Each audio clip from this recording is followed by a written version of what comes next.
오늘은 이제 룻기 두 번째 시간입니다. 선택의 역설이라는 제목으로 말씀을 나누겠습니다. 오늘은 좀 선택에 관한 이야기를 해보려고 해요. 룻기의 여러분 총 주제가 뭐라 그랬죠? 텅 빔에서 충만으로 라고 말씀드렸습니다. 오늘 본문을 보면 드디어 나오미의 인생에 이 반전의 서막이 열립니다. 텅 빔의 인생을 청산하고 이제 충만으로 나아가기 시작하는 거예요. 혹시 이 자리에도 삶의 반전이 필요한 분들이 계시다면, 텅 빈 나의 삶의 방향을 바꾸기를 원하시는 분들이 계시다면 오늘 이 말씀이 저와 여러분의 삶에 강력하게 역사하실 수 있기를 주님의 이름으로 간절히 축복합니다. 오늘 본문 1장 6절의 말씀 같이 읽겠습니다. 1장 6절 시작. 그 여인이 모압 지방에서 여호와께서 자기 백성을 돌보시사 그들에게 양식을 주셨다함을 듣고 이에 두 며느리와 함께 일어나 모압 지방에서 돌아오려 하여. 자, 남편을 잃고 두 아들을 잃었던 나오미에게 한 가지의 소식이 들리는 거예요. 어떤 소식입니까? 하나님께서 자기 백성을 돌보심으로 다시 베들레헴에 양식이 생겼다는 소식이 나오미의 귓가에 들렸습니다. 여러분 사사기를 조금이라도 공부하신 분들은 아시겠지만 이 사사기는 심판과 회복이라는 그 사이클이 반복되지 않습니까? 화면을 잠깐 보여주시면 자기 소견에 옳은 대로 행하다가 이스라엘 백성들이 범죄하죠. 그래서 그 범죄에 대한 하나님의 심판이 임합니다. 룻기의 상황으로 보면 그 심판이 베들레헴의 흉년으로 임한 것이죠. 심판으로 인해서 삶이 힘들어지면 백성들이 다시 회개합니다. 그러면 그 백성들의 회개의 부르짖음을 하나님이 들으시고 하나님께서 그들을 다시 구원해 주시죠. 다시 이스라엘 공동체가 회복되는 거예요.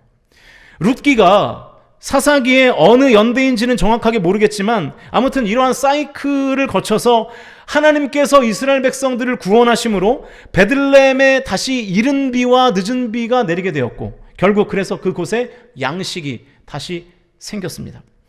그렇게 베들레헴에 양식이 생겼다는 소식을 나오미가 들은 거예요. 듣고 어떻게 하는지 우리 6절을 다시 한번 읽겠습니다. 6절 시작. 그 여인이 모압 지방에서 여호와께서 자기 백성을 돌보시사 그들에게 양식을 주셨다함을 듣고 이에 두 며느리와 함께 일어나 모압 지방에서 돌아오려 하여. 자, 하나님께서 양식을 주셨다는 소식을 듣고 나오미가 어떻게 했습니까? 베들레헴에 가기로 결정했습니다. 누가 결정했나요? 나오미가 주체적으로 결정했어요. 나오미가 선택한 것입니다. 바로 이 선택을 시작으로 텅 빈 나오미의 인생의 방향이 바뀌기 시작합니다. 텅 빔이 아니라 충만이라는 방향을 향해서 그의 인생의 터닝 포인트가 시작되는 거예요. 나오미의 선택이 텅 빈 그녀의 인생을 충만으로 반전시키는 불씨가 된 것입니다. 선택의 측면으로 보면 나오미는 선택을 당해서 사실은 모압까지 갔습니다. 베들레헴의 죄악으로 모압으로의 선택을 강요당했고 그리고 가장 엘리멜렉의 선택을 사실상 강요받아서 모압까지 온 거잖아요. 그러니까 나오미의 입장에서 보면 모압에 온 것은 선택을 해서 간 것이 아니라 선택을 당해서 모압까지 간 것입니다. 그러나 다시 베들레헴으로 돌아가는 선택은 나오미가 선택을 당한 것이 아니라 선택을 한 거예요. 텅 빈 인생이 충만한 인생으로 바뀌는 그 터닝 포인트에 뭐가 있었습니까? 당한 선택이 아니라 강한 선택이 있었던 것입니다. 능동적인 선택이 있었어요. 결국 그 능동적이고도 강한 선택이 나오미의 인생을 충만으로 바꾼 것이죠. 여러분, 나오미의 텅 빈 인생이 충만으로 바뀔 수 있었던 이유는 그가 베들레헴을 자발적으로 선택했기 때문인 줄로 저와 여러분이 믿으실 수 있기를 주님의 이름으로 간절히 축원드립니다. 수동적으로 선택을 당했을 때 그녀의 인생은 텅 비게 되었습니다. 그러나 능동적으로 베들레헴을 다시 선택했을 때, 다시 약속의 땅으로 돌아갈 것을 선택했을 때 그녀의 인생은 충만으로 나아가는 전환점을 맞이하게 된 것이죠. 장폴 사르트르라는 프랑스의 유명한 철학자가 이런 아주 유명한 말을 남겼습니다. 인생은 B와 D 사이의 C다. B는 birth, 탄생이고 D는 death, 죽음인데 그 탄생과 죽음 사이에 C, 뭐가 있다고요? choice, 선택이 있다는 거예요. 인생은 탄생과 죽음 사이에 끊임없는 선택이라는 거예요. 인생에는 끊임없는 선택이 있다는 거예요. 물론 우리나라는 또 이 명언이 이렇게 바뀌어서 적용이 되더라고요. 인생은 탄생과 죽음 사이에 치킨이다. 예. C가 초이스가 아니고 치킨. 우리나라 사람들이 치킨 엄청 좋아하나 봐요. 네. 자, 아무튼 인생은요 선택의 연속이에요. 그래서 어떤 선택을 했느냐가 나의 인생을 결정한다고 해도 과언이 아니죠. 심지어 한 번의 선택으로 삶의 중요한 변곡점이 생기기도 하죠. 무엇을 먹고 무엇을 입을 것인가 라는 이 작은 선택들은 우리의 인생의 방향을 바꾸지는 못합니다. 그러나 무엇을 믿고 살 것인가 라는 이 중요한 명제에서의 선택은 우리의 인생을 송두리째 바꿔버리기도 하는 것이죠. 또 한 가정을 이룰 결혼 상대자를 선택하는 것도 대단히 중요한 일이지 않겠습니까? 30년을 금슬 좋게 지낸 그 60살 동갑내기 부부가 있었습니다. 남편은 아내를 아주 지극정성으로 사랑하고 또 아내는 남편을 지극정성으로 존경하는 거예요. 아주 아름다운 한 쌍이었어요. 하나님께서 케미가 좋은 이 부부를 볼 때마다 너무 흡족하신 거예요. 야, 너희들 어떻게 그렇게 서로에게 딱 맞는 배우자를 골랐니? 어떻게 딱 맞는 배우자를 선택했니? 뭐 전혀 공감을 못 하시는데, 네. 어떻게 그렇게 아름답게 사니? 그러시면서 30주년이 되는 날 하나님께서 이 부부에게 소원을 하나씩 말하라 그러는 거예요. 다 들어줄게. 무슨 소원이든 다 들어줄 테니까 하나씩만 말해라. 이 부부가 얼마나 기뻤겠습니까? 그래서 아내가 먼저 하나님께 이제 소원을 말하는 거예요. 하나님, 우리 부부가 열심히 사느라 제대로 된 여행을 한 번도 해본 적이 없습니다. 이제 자식들도 다 키웠고 우리 부부들도 이제 퇴직했는데 세계 일주를 공짜로 한번 시켜주십시오. 그랬다는 거예요. 이 아내의 소원을 하나님이 듣고 가소로워하시는 거예요. 야, 내가 세계를 창조한 존재다. 그깟 세계 일주 한번 못 시켜주겠냐? 그러면서 얼마든지 들어주마. 세계 일주에 관한 모든 비용과 그리고 풀 패키지를 하나님께서 끊어주셨다는 거예요. 이제 남편의 차례가 됐습니다. 야, 너는 뭘 원하냐? 물으시는데 남편이 귓속말로 하나님 저랑 옆방에서 잠깐 얘기를 하시죠. 그러는 거예요. 분위기가 심상치 않죠? 네. 아내가 없는 옆방에서 아내가 못 듣는 것을 확인하고 남편이 하나님께 이렇게 조용히 이야기를 하더랍니다. 하나님, 제가 이 동갑내기 아내랑 30년을 살았는데 지겨워 죽겠습니다. 저도 좀 어린 여자와 한번 살아보고 싶습니다. 이번 세계 일주를 30년 어린 여자와 돌아다닐 수 있도록 하나님 해주십시오. 남편이 아주 못됐죠. 하여튼 저를 포함한 남편들은 다 나쁜 것 같아요. 네. 그러니까 하나님이 이제 고민이 되시는 거예요. 다 들어주기로 했는데 안 들어주기도 좀 그렇고 또 들어주자니 좀 이상하잖아요. 그죠? 그런데 또 하나님이 한 입으로도 두말하실 수는 없으니까 그래서 하나님이 결국 남편의 소원을 할 수 없이 들어줬대요. 그 시간부로 남편의 나이를 90살로 만들었대요. 네. 머리들이 좋으시네요. 네. 그래서 30살 어린 아내와 세계 일주를 아주 잘 즐겼다는 그런 얘기입니다. 남편이 잘못된 소원을 선택한 거죠. 네, 그러면 안 되는 거죠. 여러분, 선택 잘 하셔야 됩니다. 우리는 A와 B 둘 중에 무엇이 좋은 선택인지를 잘 몰라요. 그 확신이 없으니까 선택을 하는 것보다 차라리 선택을 당하는 것을 선호할 때가 참 많습니다. 그러니까 강한 선택보다 당한 선택을 마음 편해 하는 거예요. 그래서 여러분, 어느 식당에 가면 진짜 아무거나라는 메뉴가 있대요. 하도 뭐 먹을래? 그러면 아무거나. 그러니까 선택을 거부하는 거예요. 그러니까 아무거나라는 메뉴를 만들어 놓고 진짜 식당에서 아무거나 준다는 거예요. 네. 이게 뭡니까? 이 선택 장애죠. 생각보다 굉장히 많은 사람들이 이것과 저것 사이에서 머뭇거리고 그 머뭇거리는 시간을 굉장히 괴로워하죠. 그러면서 선택을 계속 미루는 거예요. 결정을 자꾸만 지연시키는 것입니다. 그러다가 그냥 선택의 주도권을 아예 상황에게 내어줘서 결국 선택하지 못하고 선택을 당해버리는 거예요. 근데 여러분, 문제는 뭐냐면 당하는 선택은 언제나 실패한다는 것입니다. 엘리멜렉의 가정은 사실상 선택을 당했습니다. 상황이 강요한 선택을 받아들여서 모압까지 간 것이잖아요. 그러니까 선택을 당한 것이죠. 떠밀려서 한 선택이 좋았습니까? 그렇지 못했습니다. 당한 선택이 좋았나요? 그 선택으로 인해서 인생이 텅텅 비게 되었습니다. 좋기는 뭐가 좋습니까? 하나도 안 좋았어요. 실패한 선택이었습니다. 강요된 선택, 당한 선택은 언제나 실패한다는 거예요. 여러분 반드시 기억하십시오. 선택에 실패하면 결국 실패를 선택하는 것입니다. 선택에 실패하면 결국 내가 선택을 안 하면 그 선택을 안 하는 행위가 실패를 선택하게 만든다는 거예요. 이것이 선택의 역설입니다. 선택을 미루면 내가 선택을 안 하는 것 같지만 사실은 실패를 선택한 꼴이 된다는 거예요.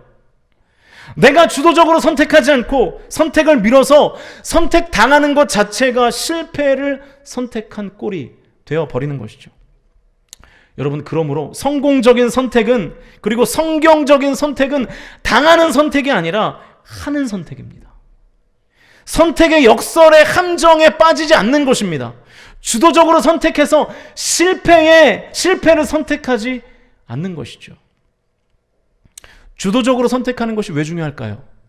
하나님은 속성상 인격적이시기 때문에 그렇습니다. 그래서 하나님은 우리에게 한 번도 선택을 강요하신 적이 없어요. 언제나 그 선택권들을 백성에게 주십니다. 선택에 대한 하나님의 태도는 성경 전체에 아주 일관되신데, 요한계시록 3장 20절 말씀을 같이 읽겠습니다. 요한계시록 3장 20절 함께 읽습니다. 시작.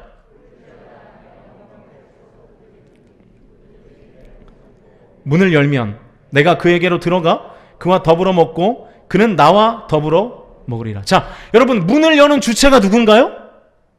나잖아요. 나. 하나님이 강제로 문을 여시지 않으신다는 거예요. 하나님은 두드리기는 하세요. 두드리시고 하나님 뭐 하십니까? 기다리시죠. 내가 문을 여는 선택을 하면, 하나님이 기다리실 때 내가 문을 여는 선택을 하면 우리는 주님과 더불어 먹고 마시게 될 줄로 믿으실 수 있기를 축복합니다. 내가 선택만 하면 되는데, 내가 하나님을 선택만 하면 되는데 우리는 그 선택을 자꾸 미뤄요. 그래서 하나님의 은혜를 다 잃어버려요. 내가 문을 열지 않으면, 다시 말하면 내가 주님을 선택하지 않으면 주님과 더불어 먹는 것을 거부하는 선택을 자연스럽게 하게 되는 거예요. 이게 선택의 역설이라고요. 요한계시록 3장 20절의 말씀과 룻기 1장 6절에서의 나오미의 선택 과정이 똑같습니다. 내 음성을 듣고 문을 열어야 된다 말씀하셨죠. 나오미는 어떻게 했습니까? 하나님께서 양식을 주셨다는 소식을 듣고, 여기서도 들었어요.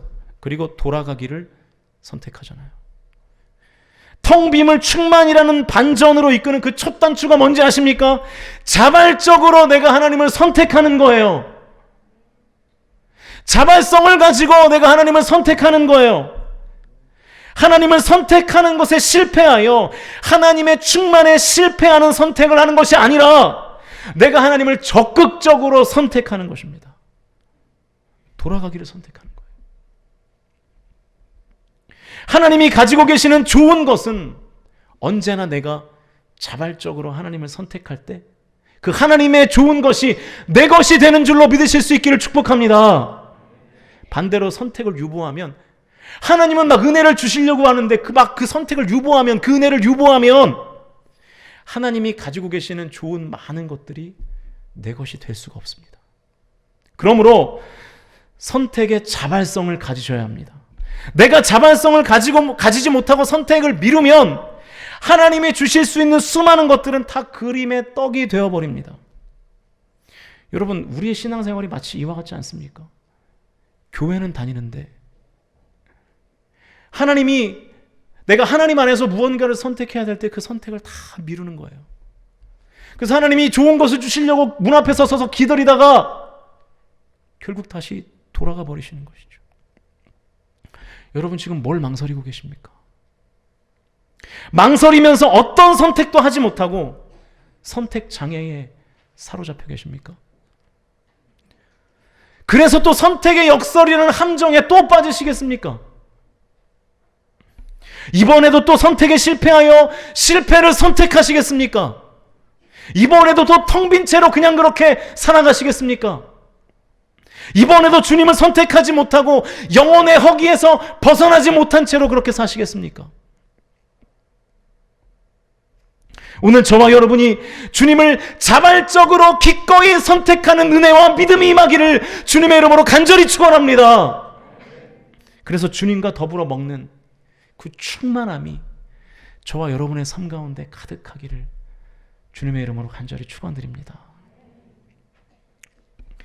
이제 6절 한 절을 살펴봤는데 12시 20분이네요. 본문이 18절까지인데요. 네. 어떻게 하죠? 네. 두 번째 파트는 금방 끝납니다. 조금만 참으시면 돼요. 그런데 여러분, 설교자의 거짓말 1위가 금방 끝난다는 말인 거 아시죠? 네. 금방 끝납니다. 네. 7절과 8절 말씀 같이 읽겠습니다. 7절, 8절. 시작.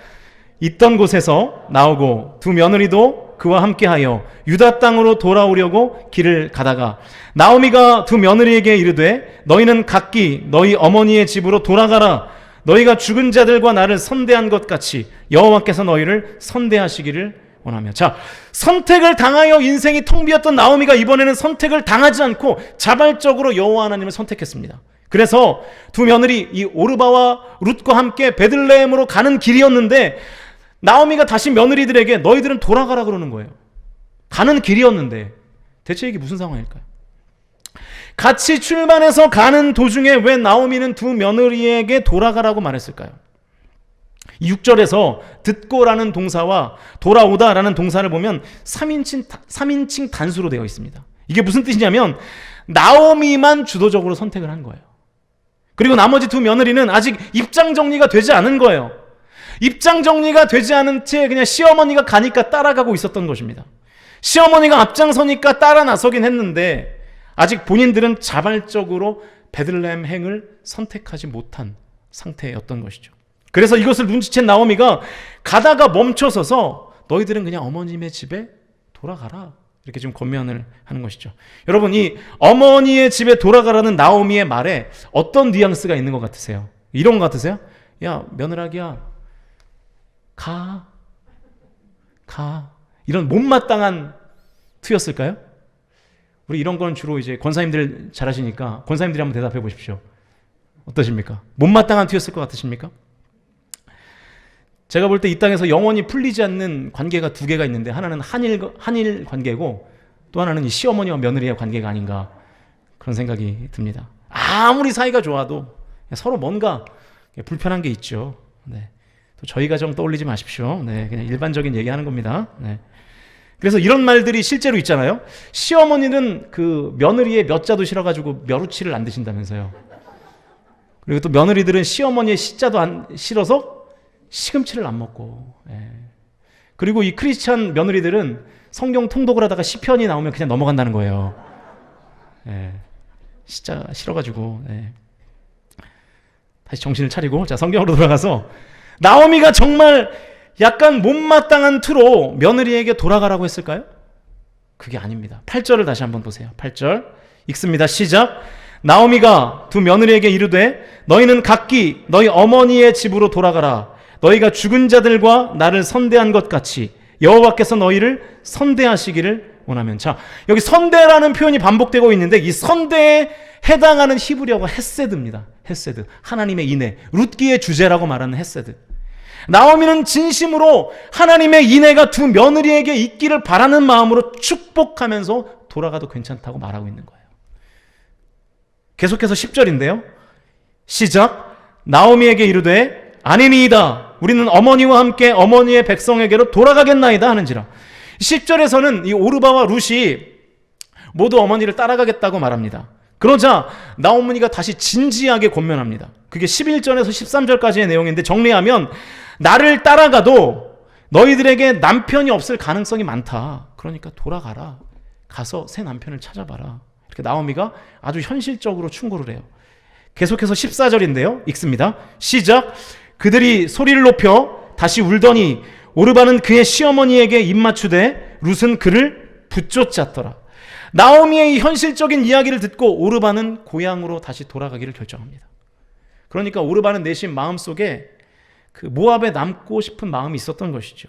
그러나 며느리 된 자로서 또 텅 비어있는 늙은 시어머니에 대한 연민의 감정으로 조금 따라갔는데 본인의 자발적인 선택이 아니었기 때문에 다시 그냥 돌아갔던 것입니다. 그런데 룻은 계속 시어머니와 동행하기를 결정합니다. 그랬더니 나오미가 한 번 더 룻에게 강권해요.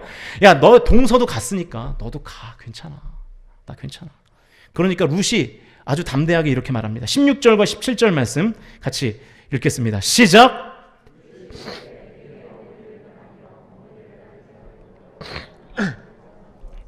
어머니께서 가시는 곳에 나도 가고 어머니께서 머무시는 곳에 나도 머물겠나이다.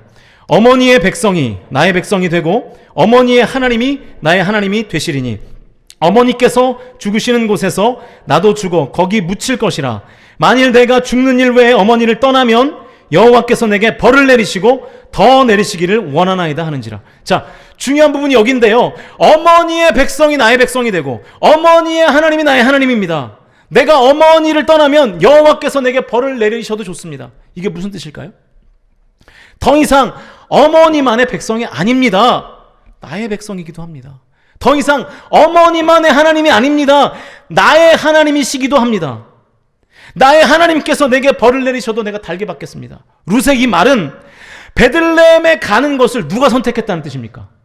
내가 선택했다는 뜻이에요. 어머니의 하나님을 쫓아간 것이 아니라 나의 하나님을 내가 선택해서 쫓아가겠다고 지금 결정한 것입니다. 시어머니에 의해서 선택을 당한 것이 아니라 자발적으로 선택했다고 말하고 있는 거예요. 막상 출발할 때는 입장 정리가 되지 않았는데 나오미가 자꾸만 돌아가라고 강권하는 그 과정을 통해서 오히려 확신을 얻게 된 것 같습니다. 그래서 어머니의 선택을 수용한 것이 아니라 내가 베들레헴을 선택했고 내가 하나님을 선택했습니다라고 지금 말하고 있는 거예요.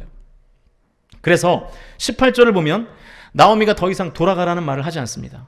룻 자신의 선택이라는 것을 나오미도 알았기 때문이죠.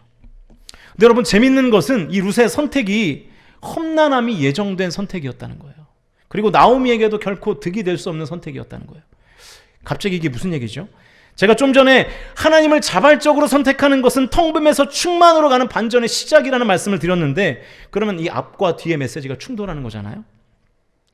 일단 이 궁금증을 그대로 두시고 신명기 23장 3절 말씀을 같이 읽겠습니다. 시작.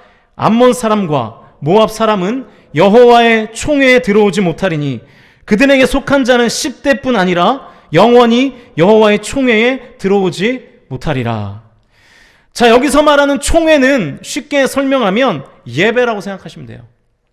이것이 이스라엘 공동체의 법인 거예요. 암몬 사람과 모압 사람은 이스라엘 공동체의 회중 예배에 들어올 수 없다. 이게 이스라엘의 법이었습니다. 자, 룻은 어디 사람이죠? 모압 사람이었습니다.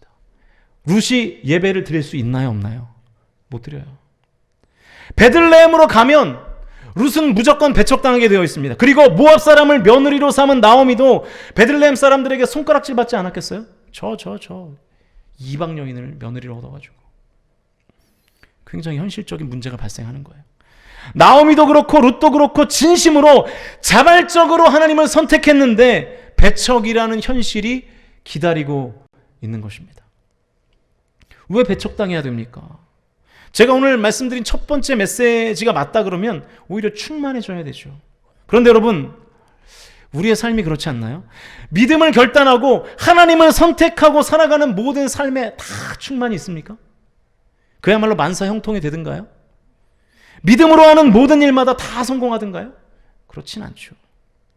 하나님을 선택했는데 가혹한 현실이 찾아오는 딜레마를 어떻게 해결할 것인가? 이 딜레마를 풀어야 신앙생활이 유지될 수 있는 거예요. 이 딜레마를 풀기 위해서는 룻기의 마지막으로 가야 되는데요. 룻기 4장 21절과 22절 말씀을 같이 읽겠습니다. 시작. 살몬은 보아스를 낳았고 보아스는 오벳을 낳았고 오벳은 이새를 낳고 이새는 다윗을 낳았더라. 그리고 보아스가 누군지 아시죠?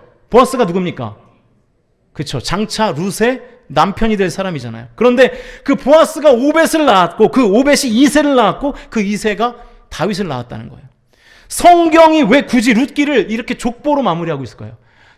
룻기의 마지막이거든요. 다윗의 혈통에서 결국 누가 납니까?